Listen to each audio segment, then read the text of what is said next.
Sadhguru, you were talking about stories and you were talking about many different stories in stories.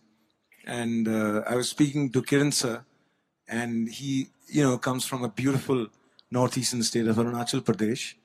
And recently we had the very good fortune of traveling with him to a place called Tawang, which is a high, around 11,000 feet, beautiful little town. And there was a beautiful festival happening over there. So we were conversing and, we were agreeing that when we were growing up, some of the best stories that we used to hear from, family people or grandparents or friends, senior people, would be the ghost stories. And, somehow you small, kids, we love to get scared. Still they want to hear that ghost story.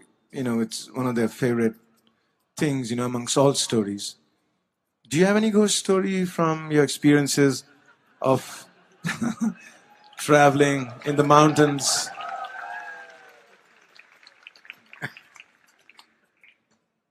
Wow. This is really getting him into trouble.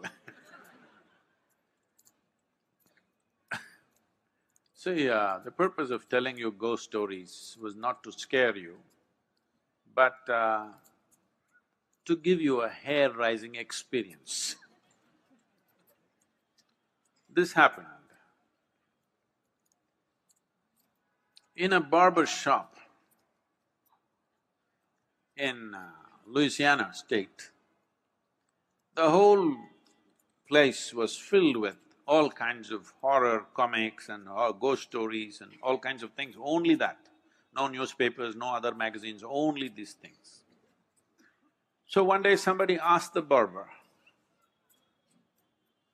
said, "Why have you put your whole place with this kind of stories in your saloon?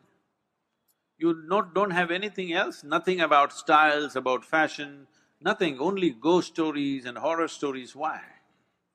He said, "See, for my profession, if somebody's hair is standing, it makes it much easier."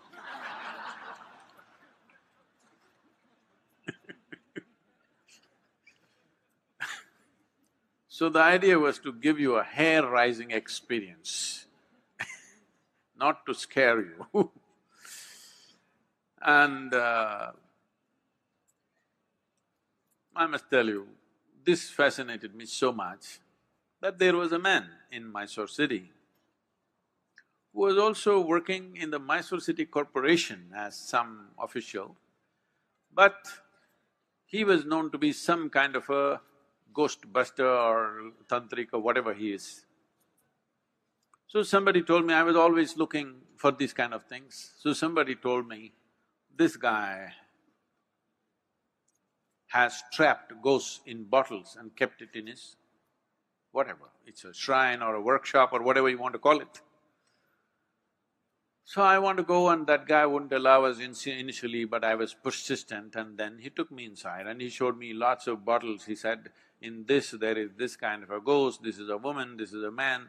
I looked, I could not see a man or a woman, I all saw transparent bottles with corks. So I was just befriending him thinking, I will steal one bottle because I really wanted to see a ghost. Because I had heard so many things. So many things means unbelievable kind of stories. Well, it only made me more and more curious. It did not raise my hair nor scare me, but I became more and more curious. I had spent months on end, continuously every night, being in the cremation grounds, wanting to see. So people come, burn the dead, and when with firewood, when the dead bodies burn, it burns for 4, 5, 6 hours. People stay there for an hour or hour and a half and then they have other business to do.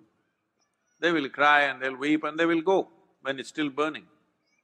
Normally what happens is, when as the fire burns, one thing, because there's always economic aspect to everything, if they have not put enough fire long enough, when this collapses, the outer part, first thing that'll happen is, because neck is such a small thing and it gets burnt, and once the spine is burnt, the burning head will roll away, do-do-do-do-do.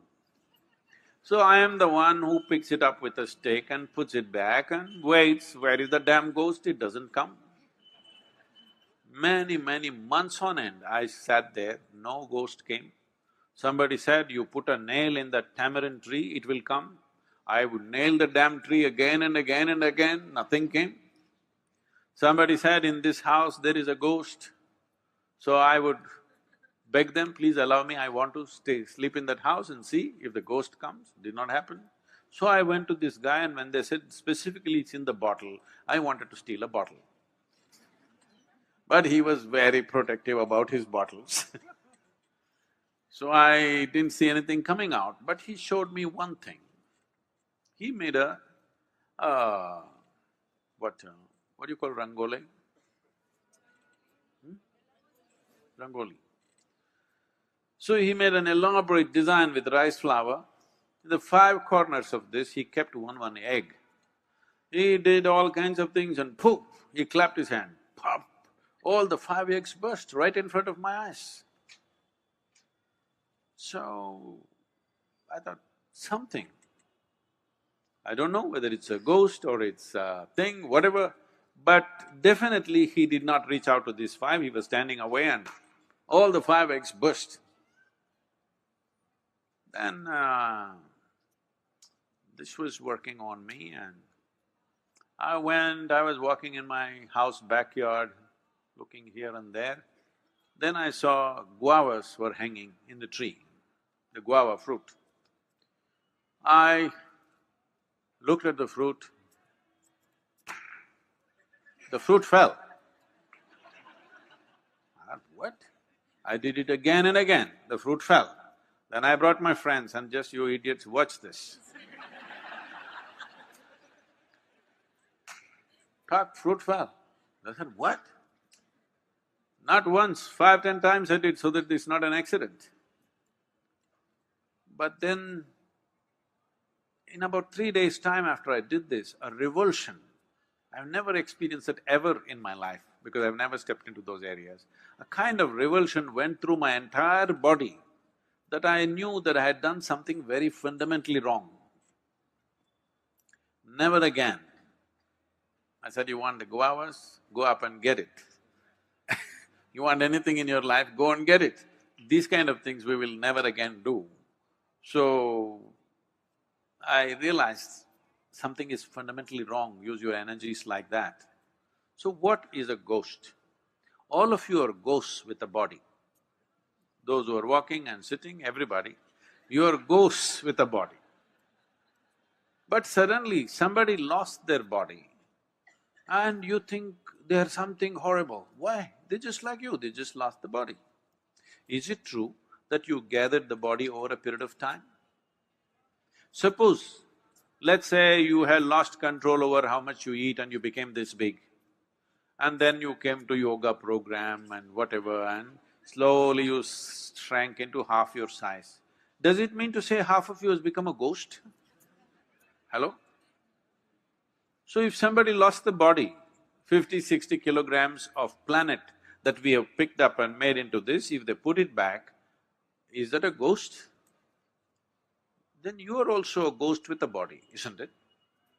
So this abnormal way of looking at life, that just because somebody lost their body, they've become something evil, something fearful, something terrible, is a very abnormal way of looking at life. The nature of life is such that whether… See, right now, there's something you must look at this, not intellectually, really experientially. You're breathing, all of you, are you?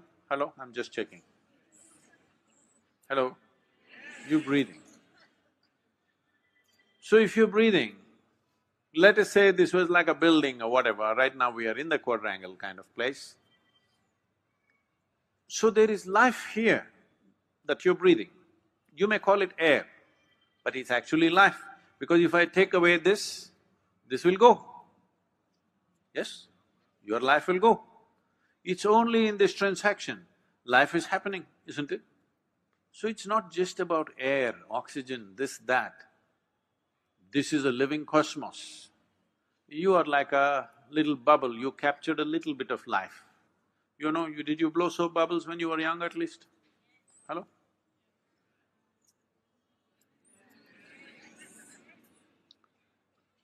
So when you blew your soap bubble, you got this big bubble, I got that big bubble, let us say.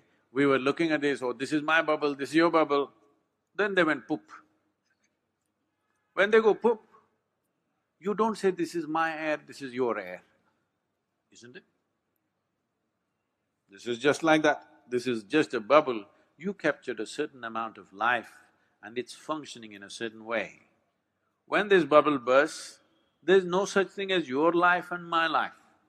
Well, you may not break the entire bubble, you may break the outer surface of the bubble and the inner surface of the bubble may still remain.